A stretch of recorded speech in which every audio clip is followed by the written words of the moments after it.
우리 다 함께 사도신경으로 신앙 고백하면서 새벽 기도에 시작하겠습니다. 전능하사 천지를 만드신 하나님 아버지를 내가 믿사오며 그 외아들 우리 주 예수 그리스도를 믿사오니 이는 성령으로 잉태하사 동정녀 마리아에게 나시고 본디오 빌라도에게 고난을 받으사 십자가에 못 박혀 죽으시고 장사한 지 사흘 만에 죽은 자 가운데서 다시 살아나시며 하늘에 오르사 전능하신 하나님 우편에 앉아 계시다가 저리로서 산자와 죽은 자를 심판으로 오시리라. 성령을 믿사오며 거룩한 공예와 성도가 서로 교통하는 것과 죄를 사하여 주시는 것과 몸이 다시 사는 것과 영원히 사는 것을 믿사옵나이다. 아멘. 찬송가 486장 찬양하겠습니다. 486장입니다.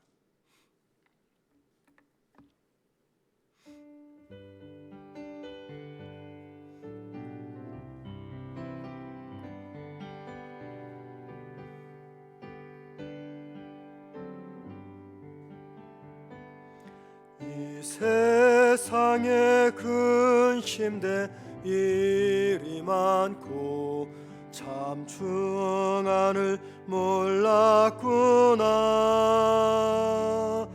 내 주 예수 나로라 아우르시니 곧 평안히 쉬리로다. 주 예수의 구원의 은혜로다. 참 기쁘고 즐겁구나. 그 은혜를 영원히 누리겠네. 곧 평안히 쉬리로다. 이 세상에 많고 참시는 날 수 없었구나. 내 주 예수 날 사랑하시오니 곧 평안히 쉬리로다. 주 예수의 구원의 은혜로다.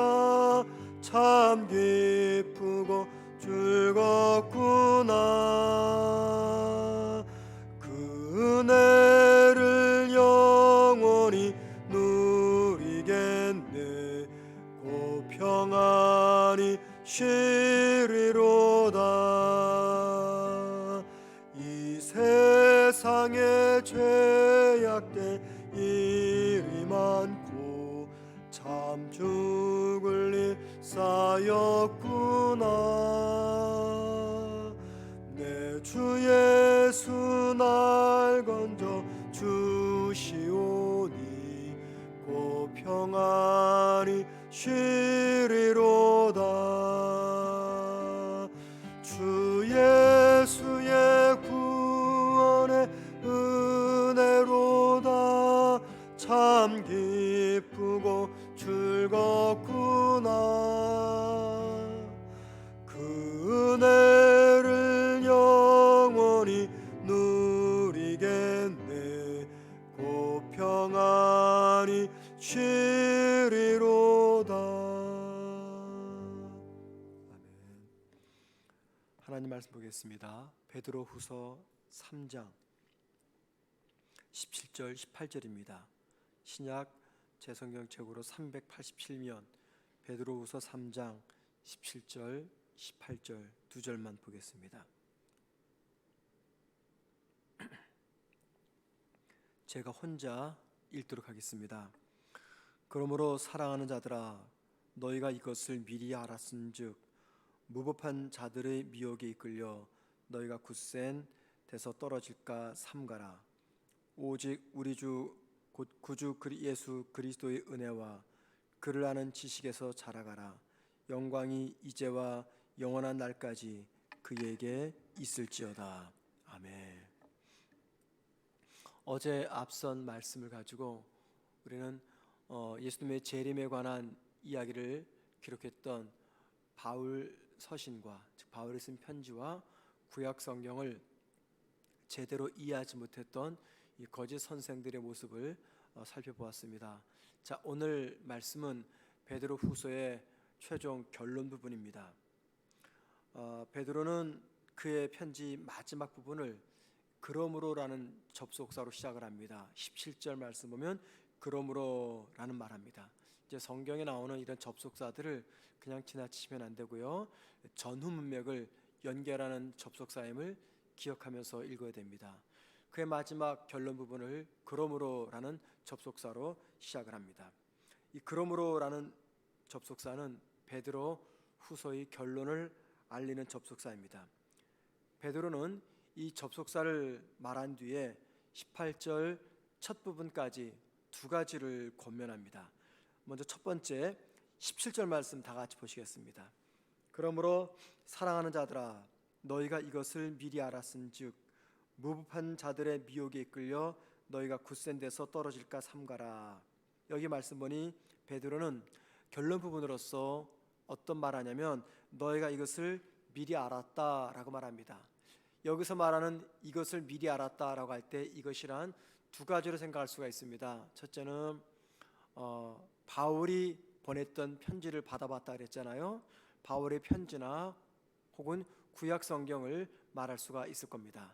자, 이런 경우에는 바로 이 결론은 3장 부분에 해당되는 결론입니다. 왜냐하면 베드로가 왜 바울 서신을 이야기했습니까? 예수님의 재림에 대해서 잘못 오해하고 있는 거짓 선생들의 문제를 지적하기 위해서 바울 서신을 언급을 했어요. 또 구약 성경을 언급했습니다. 자, 그렇게 본다면 이것은 바로 3장 부분에 해당되는 결론이다라고 생각을 할 수 있습니다. 두 번째 베드로가 말하는 이것은 지금까지 베드로가 이야기했던 베드로후서 전체를 이야기합니다. 1장, 2장, 3장 전체를 내가 너희들에게 알려주었으니 이제 너희들이 이것을 잘 알고 있다. 그런 의미에서 이것을 해석할 수가 있습니다.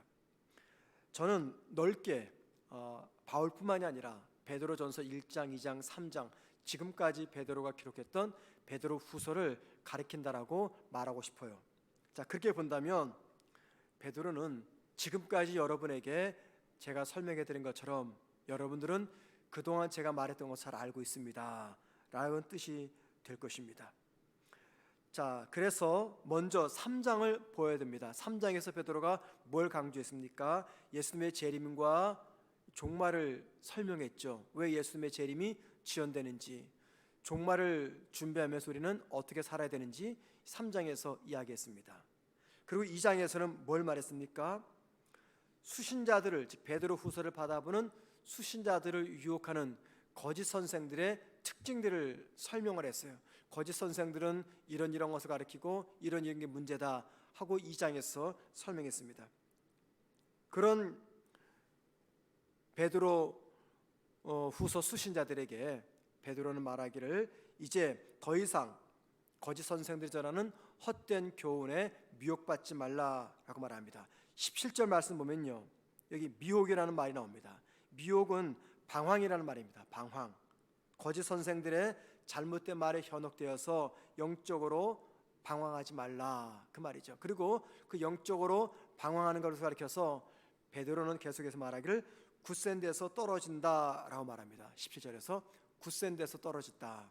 방황을 하면 굳센 데서 떨어진대요. 자, 이 굳센 데서가 뭘 말할까요? 굳센 데는 우리 믿음의 기초. 믿음의 기초가 누굽니까? 예수 그리스도입니다. 그러니까 영적으로 방황하게 되면 거짓 선생들이 전하는 잘못된 말이 현혹되어서 영적으로 방황하게 되면 결국 우리 믿음의 기초인 예수 그리스도에서 떨어지게 된다, 멀어지게 된다 그 말하고 있는 것입니다. 이단의 가르침이나 잘못된 가르침을 받게 되면 나도 모르는 사이에 우리가 현혹이 됩니다.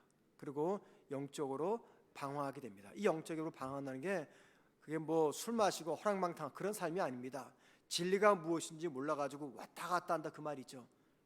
그렇게 되면 어떻게 됩니까? 믿음의 기초인 주님으로부터 떨어지게 됩니다. 자, 주님으로부터 떨어지게 되면 어떤 결과가 나타날까요? 주님께서 우리에게 주시는 은혜가 있습니다. 그 은혜가 너무나 많은데 대표적으로 기쁨이죠. 우리 마음속에 주님을 통해서 주시는 영원한 기쁨이 주어집니다. 또 소망이 생깁니다.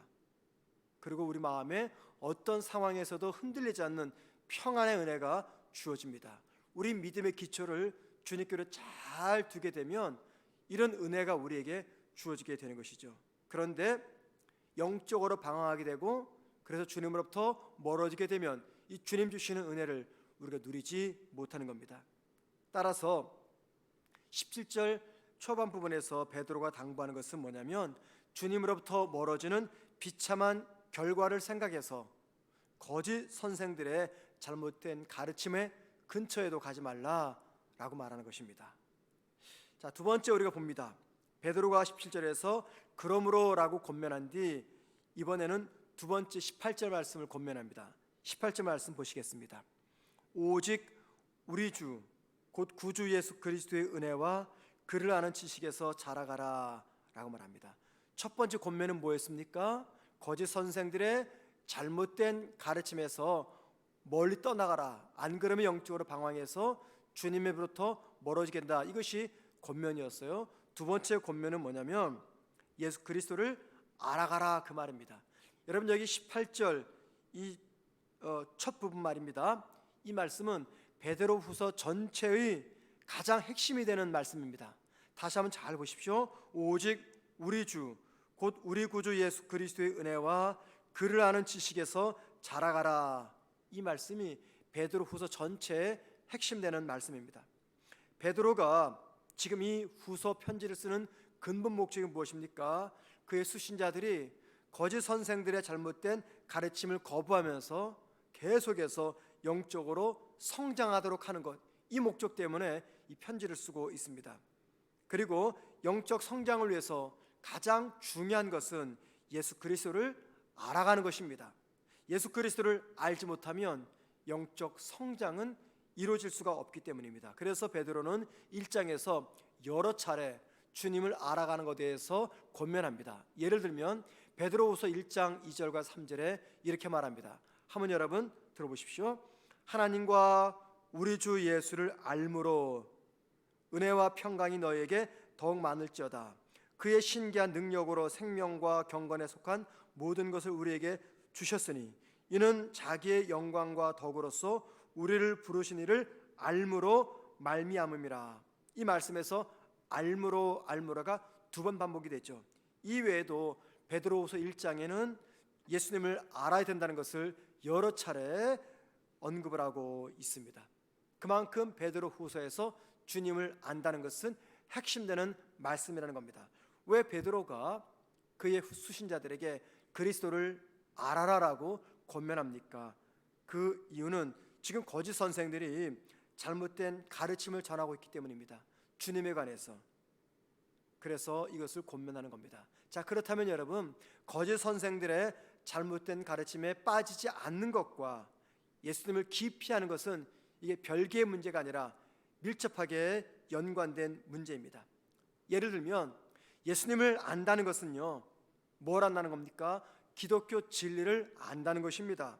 예수님은 기독교의 전부이며 우리 신앙의 전부입니다. 그런데 거짓 선생들은 기독교의 전부인 예수님을 올바로 가르치려고 하지 않습니다.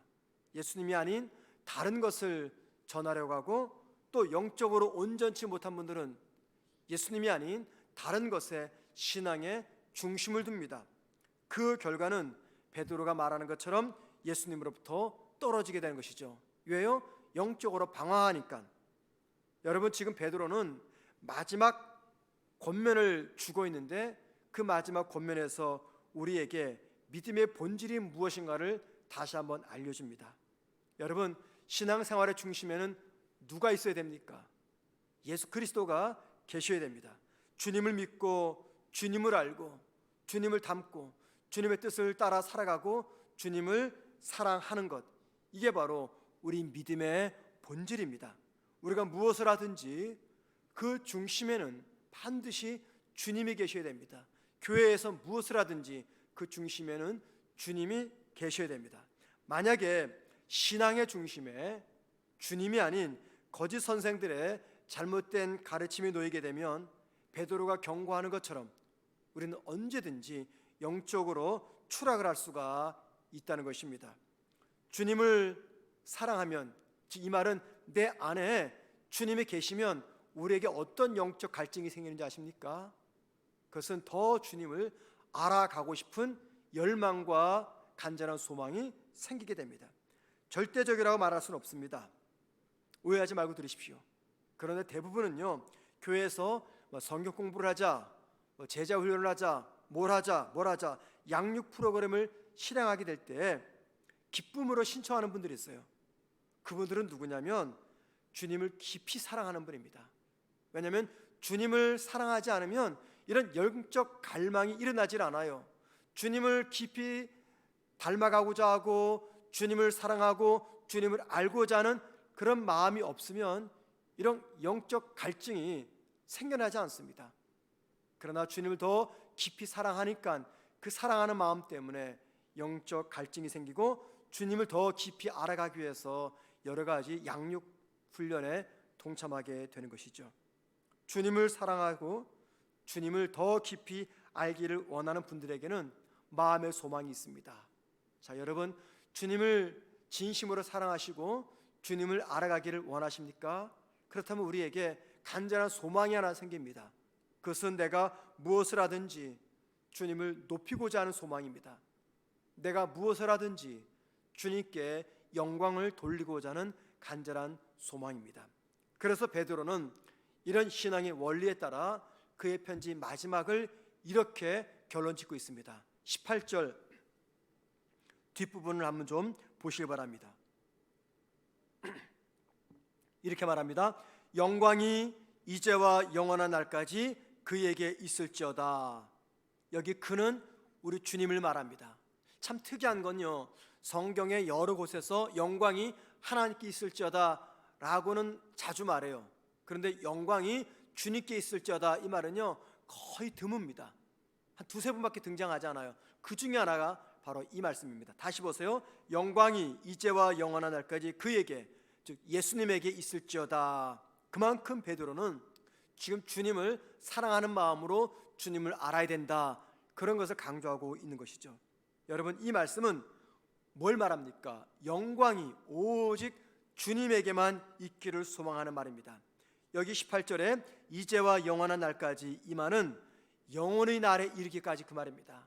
영혼의 날에 이르기까지. 영혼의 날에 이르기까지 표현은 종말의 표현이죠. 저와 여러분이 다 주님 앞에 서는 날을 이야기합니다.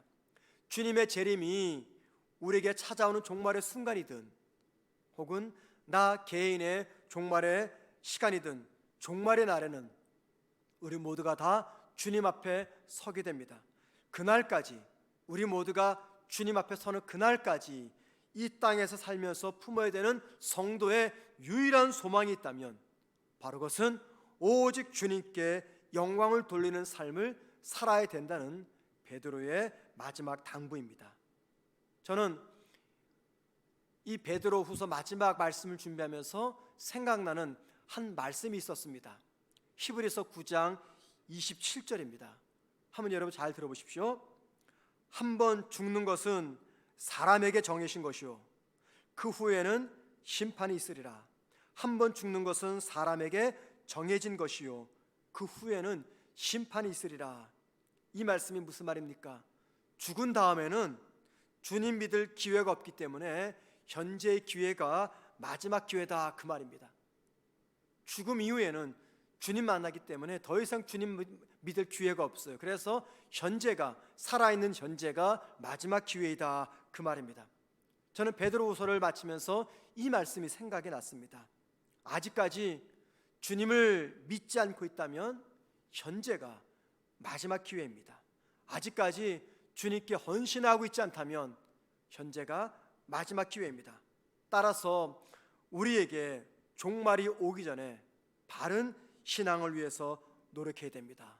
나와 주님과의 관계가 어떠한가를 돌아봐야 됩니다. 주님이 아닌 다른 것에 내 신앙을 두고 있지 않는지 우리의 마음을 돌아봐야 됩니다. 나는 주님을 사랑하고 있는지, 그래서 사랑하는 주님을 더 깊이 알아가기 위해서 하루하루 최선을 다하고 있는지 우리 모습을 점검해야 됩니다. 사실 새벽 예배에 참석하는 분들에게야 이런 설교가 별로 의미가 없을 겁니다. 왜냐하면 이 이른 새벽 주 앞에 나와 기도할 정도라면 우리가 너무너무 주님을 사랑하기 때문이죠. 주님을 알아가기 원하고 주님을 닮아가기 원하고 내 주어진 생애 동안에 하나님의 영광을 위해서 내가 살아가겠다, 그런 마음의 고백이 우리 모두에게 담겨있기 때문에 이 새벽 기도를 참석하고 있지 않나, 그런 생각을 합니다. 자, 그런데 여러분, 우리의 가족들은 어떻습니까? 내 자녀는 어떻습니까? 우리 부모에게는 간절한 소망이 하나 있습니다. 그것은 내 자녀가 나보다는 더 행복하게 이 땅에서 잘 살았으면 좋겠다, 그런 간절한 소망이 모든 부모들에게는 있습니다. 그래서 우리나라의 현실이 좋은 대학에 가야 좋은 데 취직하고, 또 좋은 데 취직해야 결혼 쉽게 하고, 그런 이 구조가 이루어졌기 때문에 우리 부모들은 자녀가 어릴 때부터 뭘 가르칩니까? 좋은 대학에 가기 위해서 열심히 아이들을 가르칩니다. 그렇게 가르쳐서 자녀가 좋은 대학에 들어가고, 좋은 대학에 졸업해서 좋은 회사 취직하고, 좋은 회사 취직해서 좋은 배우자 만나서 결혼하고, 결혼해서 아들 딸 낳고 행복하게 살아가는 모습을 지켜보는 것이 우리 부모의 간절한 소망입니다. 그리고 그것을 위해서 부모는 무엇이든지 아끼지 않고 희생하면서 자녀들을 양육합니다. 어떻게 해서든지 자녀들이 이 땅에서 행복하고 고생하지 않으면서 살아가는 모습을 지켜보기 위해서죠. 여러분, 저도 그렇고 여러분도 부모이다 보니 그렇게 살아갑니다. 그런데 우리가 자녀들의 행복을 위해서 열심히 노력하고 살아가는데, 자녀들의 그 인생의 얼만큼의 길이를 위해서 우리가 살아갑니까? 길어야 80년, 90년입니다. 자녀들의 80년, 90년 행복을 위해서 우리는 열심히 몸이 부서지도록 일하면서 자녀들을 키우고 가르칩니다. 여러분, 80년, 90년 뒤에는 어떻게 하시겠어요? 80년, 90년 행복을 위해서 우리가 그렇게 열심히 자녀를 돕는데, 자녀들의 영원한 시간의 길이를 위해서 우리가 무엇하고 있습니까? 때로는 자녀들에게 믿음을 강조할 때 자녀들과 충돌이 생깁니다.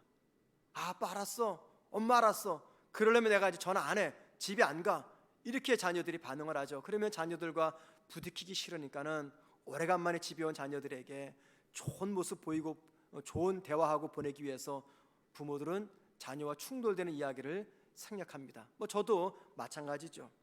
그런데 여러분, 우리의 자녀들이 이 땅에서 영원토록 살아간다면 그럴 수가 있겠죠.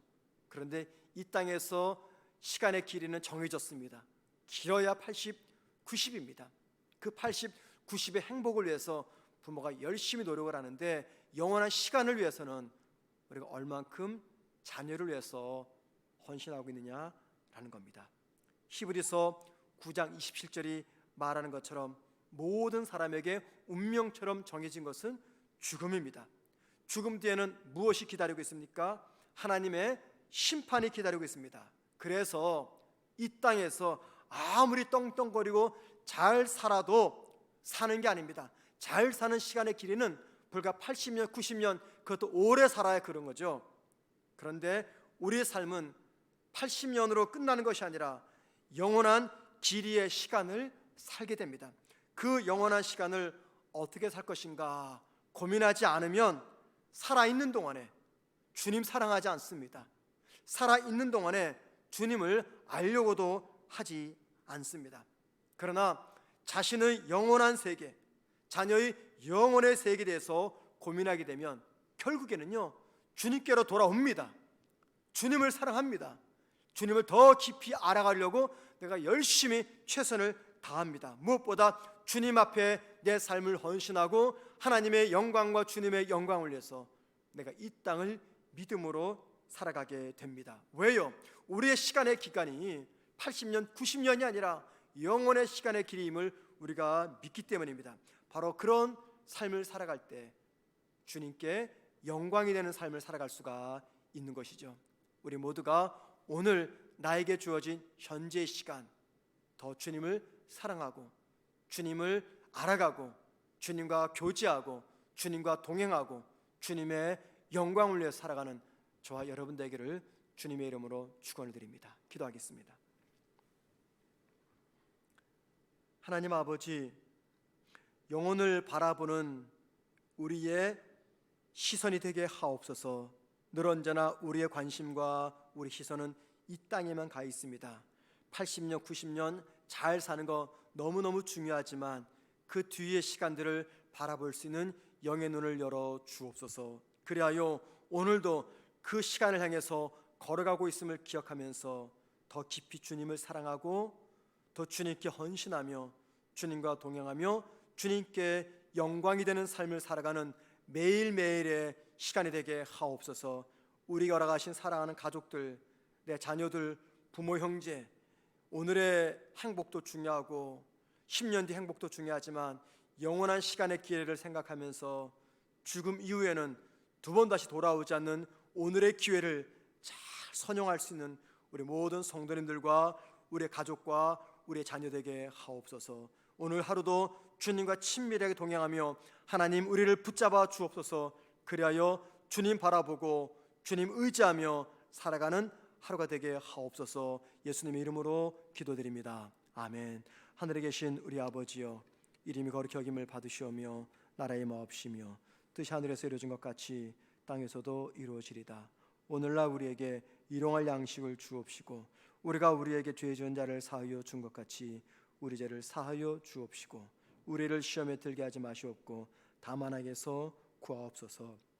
대개 나라와 권세와 영광이 아버지께 영원히 싸움나이다. 아멘. 기도하시겠습니다. 기도하실 때 예수님을 깊이 사랑하여 예수님을 알아가는 즐거움을 잃어버리지 않게 하옵소서. 기도하십시다. 나에게 주어진 오늘이 늘 언제나 나의 마지막 기회인 줄 알아 하나님의 영광을 위한 삶을 살아가게 해달라고 기도하십시다. 세 번째, 몸과 마음이 아픈 성도들이 많이 계십니다. 또 경제적인 어려움에 놓여 있는 성도들이 많이 계십니다. 우리가 구체적으로 그분들 이름 몰라도 괜찮고요. 하나님, 우리 성문교회 안에 몸과 마음이 아파서 힘들어하는 성도들이 있습니다. 경제적으로 큰 고통 중에 있는 성도들이 있습니다. 하나님 회복시켜 주옵소서. 기도하십시다. 마지막 네 번째, 코로나로 인해서 영적 침체에 빠진 성도들이 많이 계십니다. 다시 회복할 수 있는 영적 깨달음을 허락해 달라고 함께 기도하신 다음에 자유롭게 개인 기도하시다가 돌아가도록 하겠습니다. 다 같이 우리 기도하겠습니다. 하나님 아버지, 우리를 위해서 이 땅에 보내주신 구세주 독생자 예수 그리스도를 더 깊이 사랑하게 하옵소서. 하나님, 어제보다는 오늘 더 주님 사랑하고 오늘보다는 내일 더 깊이 주님을 사랑하는 우리가 되게 하옵소서. 사랑하는 주님, 우리의 삶이 언제까지 이어질지 알 수 없습니다. 오늘일지 내일일지 10년 뒤일지 하나님, 오늘이 그때인 줄 생각하며 최선을 다해서 믿음으로 살아가게 하옵소서. 하나님의 영광을 위한 삶을 살아가게 하옵소서. 주님을 더 깊이 사랑하고 주님을 더 깊이 알아가는 이 믿음의 즐거움을 잃어버리지 않도록 도와주옵소서. 하나님, 몸과 마음이 아픈 우리 성도들 많이 계십니다.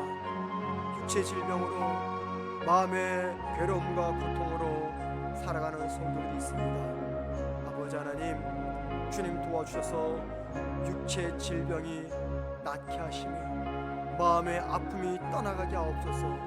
그리하여 삶에서 회복의 은혜를 누리게 하옵소서. 하나님 아버지, 우리 성도들 가운데 경제적인 어려움 때문에 많이 힘들어하는 성도들이 있습니다. 직장에서의 문제, 사업장에서의 문제, 여러 가지 문제 때문에 경제적으로 어려움 속에 있는 우리 성도들을 주님 외면하지 마시옵고 한 분 한 분을 긍휼히 여겨주셔서 어려운 자리에서 다시 회복될 수 있는 특별하신 은혜를 우리 모든 성도들에게 부어주옵소서. 하나님, 경제적으로 힘들면 우리가 연약하기에 주님으로부터 멀어질까 두렵습니다. 경제적으로 어려우면 많이 지칠까 두렵습니다. 하나님, 은혜 베풀어 주옵소서. 경제적인 어려움과 몸과 마음의 아픔에서 다시 건강함으로 회복될 수 있도록 은혜 베풀어 주옵소서. 아버지, 우리 성도들 가운데 갑자기 찾아온 이 코로나의 질병으로 인해서 영적으로 침체된 성도들이 많습니다. 예배 생활을 게을리하고 주님을 찾지도 않고 기도도 중단이 되고 주님과 동행하지도 않는 영적으로 침체에 빠진 우리 성도들이 계시다면